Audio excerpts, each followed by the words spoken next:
Video হচ্ছে। গ্রামে চলে আসছি, দাদুর বাড়ি। কার দাদুর বাড়ি জানি না, কারো না কারো দাদুর বাড়ি হবেই। আমার দাদুর বাড়ি নানুর বাড়ি যাওয়ার সময় এরকম পাওয়া যায়। হ্যালো বন্ধুরা, সবাইকে আসসালামু আলাইকুম। This is Sajjad Shishir and this is Mrs Shishir. আসলে ওর নামও আছে হীরা। আমরা সিলেট যাচ্ছি আমাদের রকেটকে নিয়ে। আমরা এখন সিলেট যাওয়ার পথে গাজীপুর আছি। লোকেশনটা দেখে একটু দাঁড়াইছি, ওই যে সূর্য। এনিওয়ে যাই হোক, সামনে আগাই, আরও কথা হবে, নাস্তা করতে হবে, অনেক ক্ষুধা লাগছে। যখন স্কুলে পড়তাম তখন উইন্টার ভ্যাকেশনে আমরা দাদু বাড়ি নানুর বাড়িতে যাইতাম, তখন আমার দাদু বেঁচে ছিল। তা আমি আজকে এখানে যাচ্ছি আর আমার মনে হচ্ছে যে আমি দাদুর বাড়িতে যেতেছি। গ্রাম, দাদুর বাড়ি যেতেছি, দাদুর বাড়ি নানুর বাড়ি। আমার দাদুর বাড়ি নানুর বাড়ি 5 থেকে 10 মিনিটের ডিস্টেন্স। তো আমার খুব ফিল হচ্ছে যে আমি দাদুর বাড়িতে যাইতেছি। ইভেন আমার মনে আছে আমি যখন ছোট ছিলাম, আমার দাদু সবাই ঘুমে, দাদু হচ্ছে চালের গুঁড়ার ডিব্বা নিয়ে বের হয়ে যেত আমাদেরকে পিঠা খাওয়ানোর জন্য। পিঠা খাবো কি খাবো না ফ্যাক্ট না, পিঠা খাওয়ার জন্য। I am missing that. কতদিন পর ঢাকার বাইরে যাচ্ছ? 1 বছর প্লাস। অনেকদিন যেখানে পর আমি ঢাকার বাইরে যাচ্ছে। 1-2 মাস পর পর ঢাকার বাইরে যেতাম। Just this is sacrifice for Bruno butter and now ভূত। এটা গন্তব্য। তো বন্ধুরা, আমরা এখন নরসিংদীর দিকে, সামনের দিকে এগোচ্ছি। সকালবেলা আসলেও কুয়াশা, তবে অনেক বেশি ভোর না, 8টা বাজে কেবল। তো আমরা যাচ্ছি সামনের দিকে। একটু রোডটা ভাবলাম একটু রোডটা দেখাই, রোডটা এনজয় করুন। এই রোডটা মোটামুটি খারাপ না অ্যাকচুয়ালি। আমি ঘুরে যে যাচ্ছি যে শালনা বাজার হয়ে ওদিক দিয়ে ডান দিক দিয়ে ঢুকেছি, এদিক দিয়ে নরসিংদী হয়ে ইট খোলা দিয়ে বেরোবো। তো কত সুন্দর, এটা তো ডুবেই গেছে প্রায়। এ তো আর কি নাই বললেই চলে। তারপর আমরা এখন ভৈরব ব্রিজে দাঁড়াইছি। এখন আমি ভৈরব ব্রিজে আছি। তো ভৈরব ব্রিজের পর আমরা একটা রেস্টুরেন্টে এখানে চা খেলাম, হোটেল রাজমণি। একটু চা খেলাম, একটু ফ্রেশ হলাম। এখন আবার মুভ করব, কারণ প্রচুর ক্ষুধা পেয়েছিল। তো সামনের দিকে এগোচ্ছি বন্ধুরা।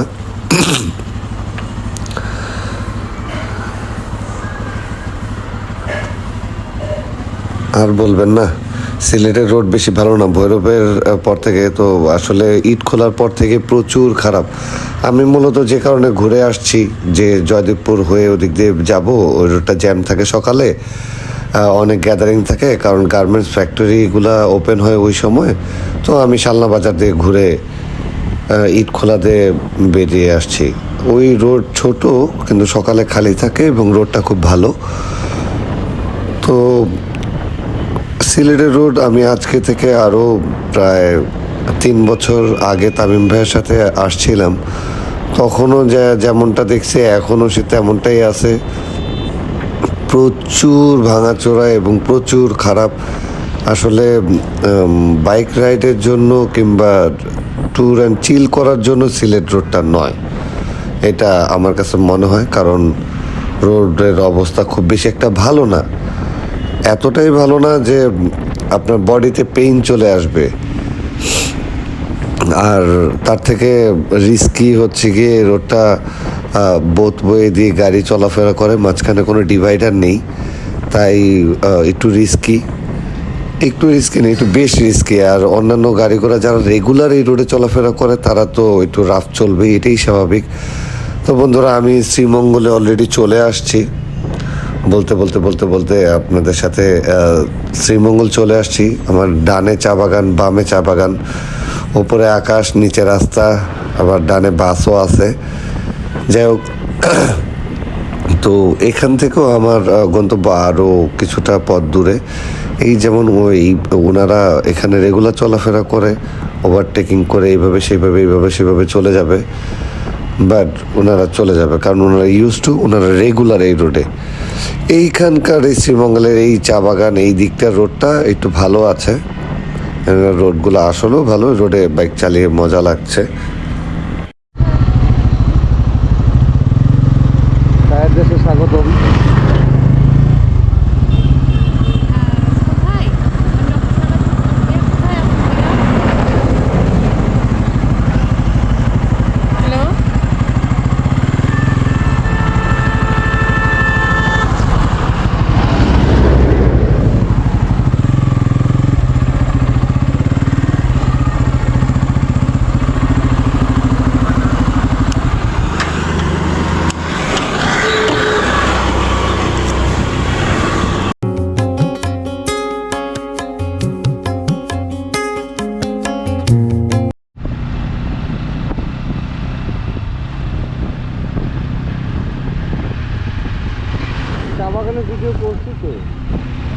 চা বাগানে ভিডিও করছি তো শুরুর দিকে।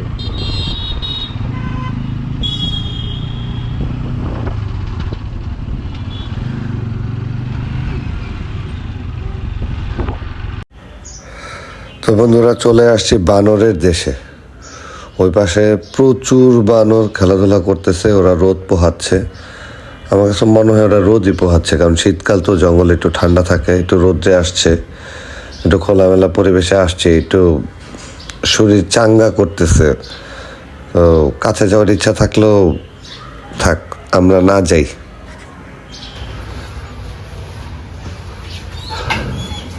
High, hello, how are you?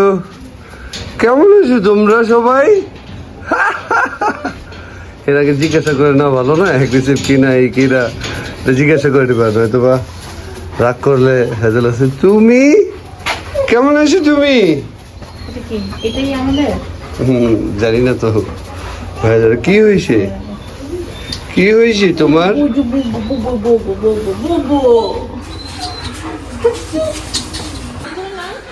তো আসছিলাম শ্রীমঙ্গল জিএসডি পার্কে, একটু ঘুরে গেলাম, জয় ভাইয়ের ক্যানেলটা দেখে গেলাম, ওনার ডগগুলা মাশাআল্লাহ সুপার।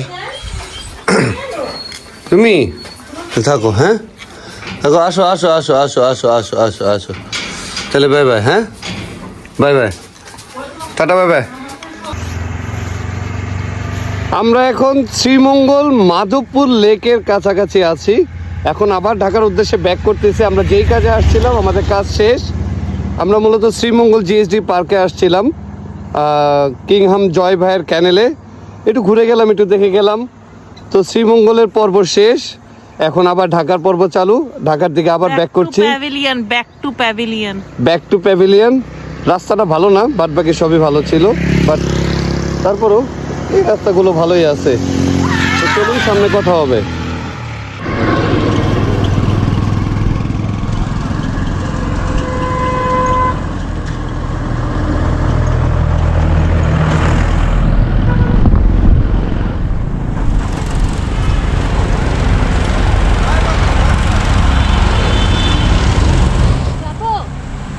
যাও,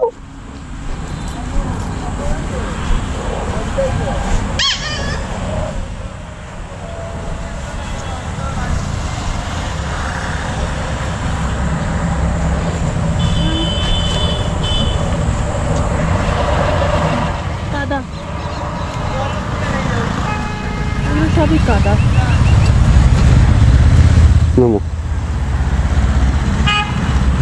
যাও, দৌড়ে উপরে চলে যাও, দৌড়ে চলে যাও, দৌড়ে চলে যাও, দাঁড়াইবা না, দৌড়ে চলে যাও। আচ্ছা ইটস ওকে, কিছু হয় নেই।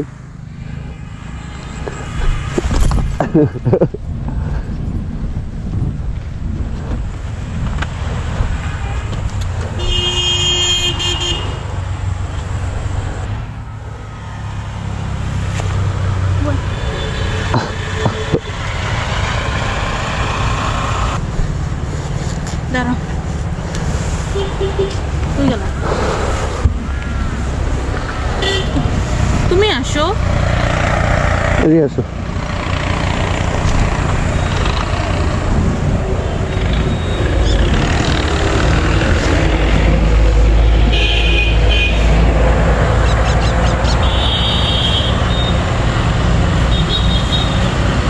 তাহলে বন্ধুরা চা বাগানে চা বিলাস করতেছি, চা পাতা বিলাস। একটু হেলমেটটা খুলি তাহলে। ও আমার তো এই ক্যামেরাও চালু, বুঝছেন না, সব ক্যামেরাই চলতেছে। ও এই ক্যামেরাও চলতেছে। যাই হোক, হ্যাঁ, ধুলায় সাদা হয়ে গেছি আমরা। হ্যাঁ একদম ধুলায় পুরা হেলমেট পরে। হ্যাঁ, তাহলে আমরা কিছু ফটো সেশন। আরে বাবা রে, ধুলা দেখছেন জ্যাকেটে? শের আমার জ্যাকেট সাদা হয়ে গেছে।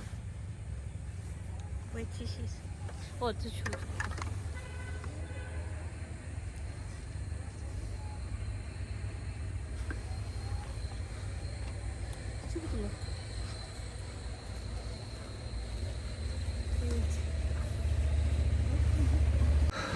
ওরে আল্লাহ রে, রাস্তার অবস্থা যা ছিল, ও মাই গড। আমার তো অলরেডি নাম্বার প্লেট থেকে ঝনঝন ঝনঝন আওয়াজ করতেছে এবং সারি কাটার একটা নাট লুজ হয়ে গেছে, এটা যে কোনো সময় পড়ে যেতে পারে এবং ওইটা উপরে রাবার দেওয়া থাকো, যে কারণে আমি নিজে থেকে এটাকে টাইট দিতে পারবো না। এখন এই রোডে এই অবস্থায়, মাই গড, আসলে সামনে তো পুরোটা পথ বাকি রয়ে গেছে, এখনো শ্রীমঙ্গলে আছে, এখন এখান থেকে বের হয়নি। এখানে রাস্তা তো তাও একটু ভালো আছে, আগামীতে যে আরো কি অবস্থা খারাপ হবে রোডের আল্লাহই জানে। এনিওয়ে বন্ধুরা, গিয়েছিলাম সিলেট কিংহাম জয় ভাইয়ার ক্যানেলটা ঘুরতে, আর এছাড়াও আরও কিছু কাজ ছিল মাধবপুরে। তো মোটামুটি আমরা দুজনে সকালে রওনা দিয়ে এখন বিকেল বাজে 4টে, তো পৌঁছে যাবো ইনশাল্লাহ। তো এখানে আটকে গেলাম তারেক জিয়ার মিটিং মৌলভীবাজারে, ব্যাপক আকারে মিটিং, হিউজ লাখো লাখো মানুষের ক্রাউড। এর মধ্যে এখানে প্রায় 45 মিনিটের ওপর হয়ে গেল একই জায়গায় দাঁড়িয়ে আছে। এই লোকটা দেখেন কোন জায়গা দিয়ে বাইকটা বের করলো, এই গাড়িটাতে লাগায় ঘষা দিয়ে। আরে আমারে না ভাই, এদিক দিয়ে কি বের হওয়া যায় নাকি? এটা হয় নাকি? আমি কি এটা সম্ভব নাকি? এখান দিয়ে বের হওয়া যায় না তো। আরে এক জায়গায় দাঁড়িয়ে থাকতে থাকতে বিরক্ত হয়ে গেছি লিটারেলি। ও যাক, 2000 বছর পর আমি ভাই মুক্তি পেলাম এখান থেকে। এখন মুক্তি চাই, যতটুকু পারি আমি সামনে এগোতে চাই। আর কতক্ষণই বা দাঁড়াবো। প্রথমে ভালো লেগেছিল যখন হবিগঞ্জ থেকে মৌলভীবাজার দিকে আসে, দেখি হবিগঞ্জে সব গাড়ি আটকে আছে। ওখানে সব বাস ট্রাক যাবতীয় যা লোকাল পরিবহন যতগুলো ছিল সব আটকে রেখেছে। তো আমি তো ভাবছি অনেক চিপা চাপা এদিক ওদিক দিয়ে সামনে আসার পর মনে হলো যে আমাকেও যেতে দিবে না। তো পুলিশ বললো যে বাইক চলে যান। তো আমি বাইক তো খুশি হয়ে গেছিলাম, চলে যাই। ও মাই গড, বাইরে বাই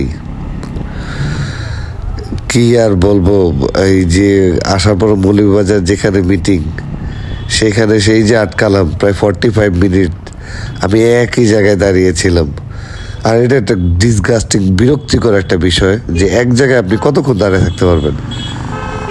তার উপরে এখানে দেখেন, এখানেও একই অবস্থা রোডের, হিউজ ক্রাউড, মানে হিউজ ক্রাউড।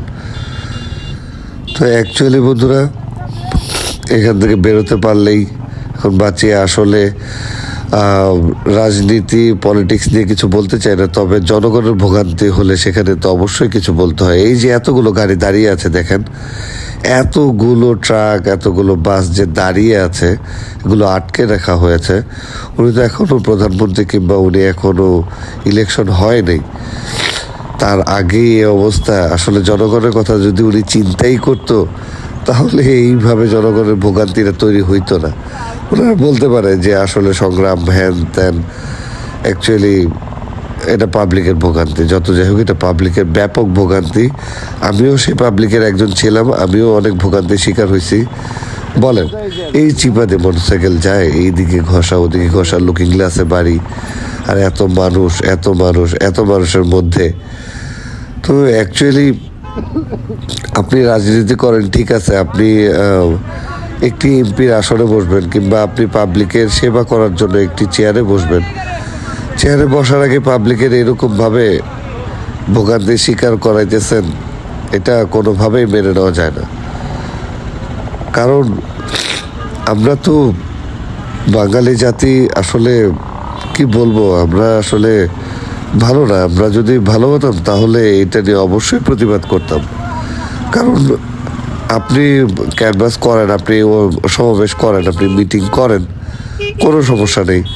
কিন্তু এই যে পাবলিক প্লেসে করে না, পাবলিকের যে ভোগান্তিটা হয়, এইটা আসলে শুধু আপনি না, এটা যে কেউ হোক, এটা যে কোনো গভর্নমেন্ট কিংবা যে কোনো পলিটিক্যাল ইস্যু হলে এই ধরনের ব্যাপারটা ঘটে। আমাদের আগে যে ছিল তারাও এরকমই ছিল, কেউই এর বাইরে ছিল না। আসলে এই ধারাটা পরিবর্তন করা উচিত। এই যে মানুষজনের যে ভোগান্তিটা হয়, এটা আসলে সত্যি অনেক খারাপ। তো বন্ধুরা, যাই হোক, অনেক বাজে কথা বলে ফেলছে হয়তোবা, তো কাউকে মনে দুঃখ দেওয়ার আমার বিন্দুমাত্র ইচ্ছা নেই। তবে এই জনগণের ভোগান্তিটা আসলেও অনেক প্যারাদায়ক। মূলত দেশকে সামনে আগাতে হলে তো আমাদেরকে ট্রান্সপোর্ট ব্যবস্থাটা যতটা ফ্রি রাখা যায়, তাই না? এখন টোটাল ট্রান্সপোর্ট সিস্টেম আপনি আটকে রেখে যদি মিটিং করেন, মিছিল করেন, কিংবা এইটা তো আসলে দেশের অর্থনৈতিকভাবে ক্ষতিগ্রস্ত হতে হয়, তাই না? খুব স্বাভাবিক একটা বিষয়। তবে আমার সবার জন্য শুভবাদ রইল, সামনে ইলেকশন, সবার জন্য শুভবাদ রইল। কারণ আমিও এই দেশের নাগরিক, একজন এমপি, একজন মন্ত্রী, একজন প্রধানমন্ত্রী বাংলাদেশে বর্তমানে দরকার। তো আসুক, সবাই আসুক, তবে এরকম ভোগান্তির শিকার যেন কেউ না হয় এবং না করাটাই ভালো। আপনাদের জন্য আমার উপদেশ যে এরকম ভোগান্তি দিয়েন না জনগণকে। যাই হোক বন্ধুরা, দেখেন আমার সামনে এতগুলো মোটরসাইকেল, সবার মোটরসাইকেলে দুজন দুজন করে, কিন্তু কারো মাথায় হেলমেট নেই। কারণ ওনারা পলিটিশিয়ানদের মাথাও লোহা দিয়ে মোড়ানো থাকে, তারা পড়লে তাদের মাথা ভাঙবে না। দেখেন হবিগঞ্জের লোক এরা।